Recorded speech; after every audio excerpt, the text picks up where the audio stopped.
I just would like to say that I care very much about youth. And I think you should too, or else you wouldn't be here. May I have a show of hand if you think you have a child within your environment that you love very much? Lots, right? Even if you don't have your own child, you still should have a child somewhere that you care very much. And that's why we are here to be talking about this today. Our worldwide education is often termed as an education system. It's a system, but where's the heart? Because if you look at the child that you care very much, you have a whole lot of your heart towards him or her. It's not a system. You don't, take care of him like a system. You take care of him because you feel that love and you want the best for him. But yet our education system is a system, and that's the difference. And you look at our children, they're all bored to death.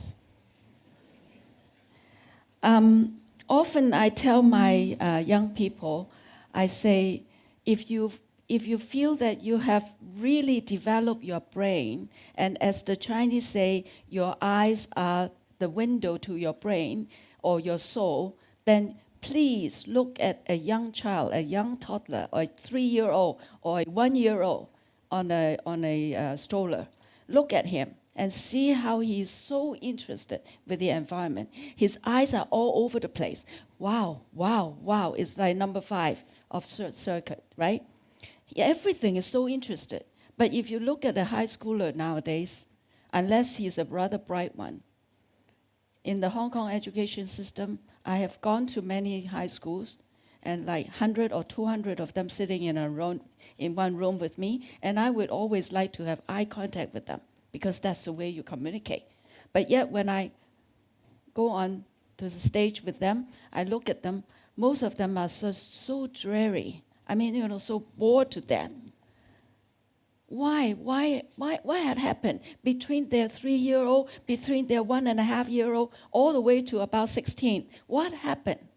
Because we pushed them through this education system, which is so boring, which gave them no choice, and no choice to how to actively activate their brain power. And that's what happened. And then not only that, all the grown-ups who are around them, who are supposed to be as a moral support system, did the same thing with the system. Study, study, study. Go for exams. You must get high scores. Whatever for. What happened to their brain? They're supposed to activate them and think of, like, the previous speaker says, the left and the right brain should be developed both as actively as possible. And how to multitask, think about multitasking, but also anticipating. And also, most importantly, is develop a passion for life, a passion for learning. It should be. Look at the 1-year-old. He or she has a passion for learning. Wow, wow, wow. Everything is information. And education should no longer be just in the school. It should be in and out of school. And we talk about lifelong learning. Here we are learning too. Ourselves, we are learning too. Because we are lucky enough to be taught about passion for life, passion for learning. And what happened to our system? So you can say,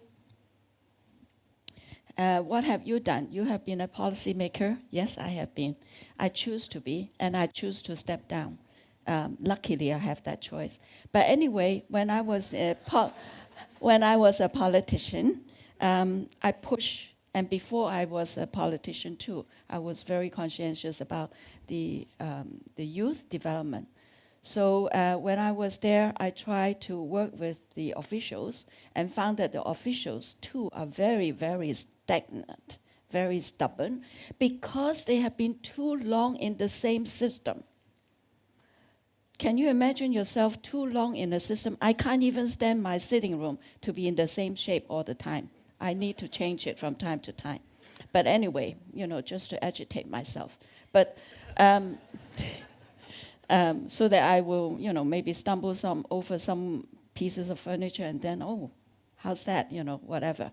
Anyway, but I think, when it's hard for that, then finally we did push through one thing, which is out of the public system, which is totally subsidized, we push for direct subsidy, a kind of an outlet, a sort of a breakthrough of the system itself, which means government still subsidize a certain sum of money to the school, but the school can run its own and can even step away a little bit from the set curriculum or the set syllabus of the community. So that was a breakthrough. But unfortunately, we have quite a few direct subsidies now. Unfortunately, they are known for higher tuition fees. That's a must, though, in a way. But yet they just be remembered for that sort of thing, and that's unfair. But yet, on the other hand, they have not been properly utilizing that, that flexibility that was given to them. If they have used that flexibility, they could take it even a few more steps beyond this whole close-up syllabus business. At any rate, I decided that I just can't wait for the system to work. So in 1998, I set up with a bunch of young people, because old people are getting too old, young people, and we started Young Entrepreneurs Development Council, known as YDC. And in the first few years, we have a few plans, and we submitted proposals to the education department of what needs to be changed about the education and whatnot, but it doesn't get anywhere. So finally, we said we have to do some example ourselves. So we started talking to young university students in a group and to see how we can change their mindset about learning, change their mindset about passion, change their mindset about having a life of their own. So we did that within 3 hours, and we did it quite well. Within 3 or 4 years, we were doing that experiment with groups of university students ever so often. It's very tiring. We keep them in a round circle, eye contact all the time, and try to change them. But luckily, I must say, with even our kind of students, within those 3 hours, nobody leave the group. There might be a few raise of hands. Mrs. Leung, I just want to go toilet. So, and then they come back. They do come back. So, very good. Anyway, we have a few friends gathered from there, and some of them now became mid-management level in the community and came back and volunteered. So that was pretty good. But then the whole purpose of that experiment of that 4 years, talking to young people, is to find a way of how do we structure something for the high schoolers, okay, within the education system, within the bound set curriculum and syllabus. How can we give them a way out to think that they do have a way out instead of just academic achievement within that very tight tunnel? So we did, and we developed a guideline of about 100 pages with 6 workshops to work with the young people. And so with that very structured thing, we then can train trainers from the business community. And then we started in 2002 when all of a sudden SARS hits. So we have we have 9 schools, and we have 9 corporations, completing that whole thing for the whole year. And we're able to touch the heart and mind of 200-some students. Now every year we touch about 2,000 to about 3,000. There's total of something like 370 or 340, 370, 380 high schools in Hong Kong. Every year we touch about 60 to about 80 schools, which is quite something. And we have, if we have 70 schools that year, which means we have 70 corporations who are willing to volunteer their time. And their time is precious. They form a team of about 3 to 5 people, and each of them will give us something like almost 20 hours of their dedicated time to teach, to learn the package and to teach. But I must tell you, of all these students, many of them, the best result are from those schools that are called Band 3 schools, which means they don't have nowhere else to go. They don't really know, they have no idea what their future might be. But after they took this, they have some idea, and their confidence level boosts up, and they start looking at what possibilities. Not only that, but they also understand the importance of their own support system, their parents, their friends, and not just their computers. Okay, so this is what has been very encouraging for me and also my colleagues and my volunteers. They're happier. They're not bored. Some of them, they even say, now I realize how hard it is to work in community. So my work as a student is not that hard. Now I have to at least communicate with my parents a little bit. So that's good. And some boys went home and said, so I said, how do you do communication? I cook for them dinner. That's nice. So we build teamwork, we do this, we do that, and there's another particular game that we do for them is in a class, in a group of about 30 or 40, you have 2 stickers. One is white and one is yellow. Yellow one, you write the good points about this person. The white one, you said things that you don't like about this person, and you stick to their back. And finally, everybody just take their, reveal their whole thing. It's quite astonishing. And a lot of truth do come out, though. And we do also have a independent surveyor and assessor company who come and did a whole bunch of them for our students before and after. And then some of the results that they find out later was also very good. But what I'm trying to say is give them a choice. Don't just stick them through one black hole tunnel that don't even show them what the end result is. And some of the students, university students locally, asked me this question. Maybe you have a better answer. He said, you keep on telling us within the last 15 years, there's so many new opportunities, new posts, new jobs available in Hong Kong. Where are they? How come we can't find it? So I said, your brain is not yet open.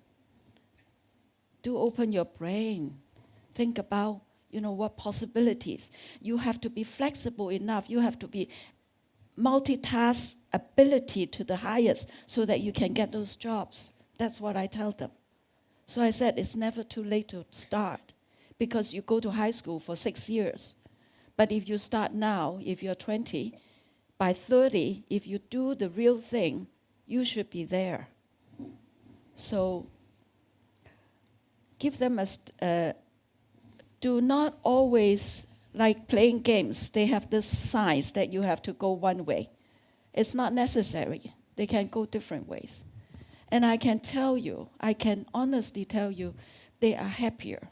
Because at the end of the day, it's not that 20-odd years or the 18-odd years that you give them an education and say, here you go, you're on your own. It's not good enough, because they have to decide what are they going to do until they're 80 or maybe 100 now. Life expands faster, longer, which that's something that I dread, because my bones are not going that way. So at any rate, they have to decide for themselves for that 80 or so odd years what they want to do with their life. You cannot be just sitting there doing nothing, or just daydreaming, or just be a nobody. You can be somebody. And I'm so glad that this program keeps on going. And many of the educators and the people in the education system come over and see us. And sometimes they even ask us for the manuals. See what secrets do we have up our sleeves. So we gave them manuals. again and again, nothing happens because they don't understand. What is there to understand is just open your own heart, reach out, and be really gentle about your care for them. And that's what I would say to you. If you do have a youngster at home that you really care, no matter how old they are, maybe they are even taller than you are, just care, and they'll come. Right now this year, we started talking to the parents as well. And then the parents come and complain to me. And they don't want to come any other time, but just to complain and tell me all their problems, that the child come in the house and then just whoop, out the door or into their room, bang, do not disturb. I said, then you must rethink. How come we send a team of 3 or 5 who don't know them at all, from nowhere, and then they come, and then after 3 sessions, they become such great friends. They even cry in front of them of their own problems. Why? Because these people care, and they show only care. They don't keep on telling them, hey, you must get 100 points for that exam, or you must study, Not that. You have to care first. Listen to them, give them some time. So that's what I say to all of you, and I hope we still need volunteers. If you do have time, do join us. But on top, please tell everybody who has a child who they care that we must care, and we must together bring about change to the education system. And I would suggest that the education system do think about giving an opportunity for good intention educators to come forward with proposals how to run schools, because we have so many abandoned schools anyway. So use one of those premises and run a good intention school, run something that is, that's going to inspire rather than teach. Who needs your teaching? Our age is too old, so they should be inspired to do something else. That's what I'm saying. I hope we can together. And also, we at YDC we're trying to start a forum with interested people to talk about how should we bring about education change. Let's join together and do something. Thanks.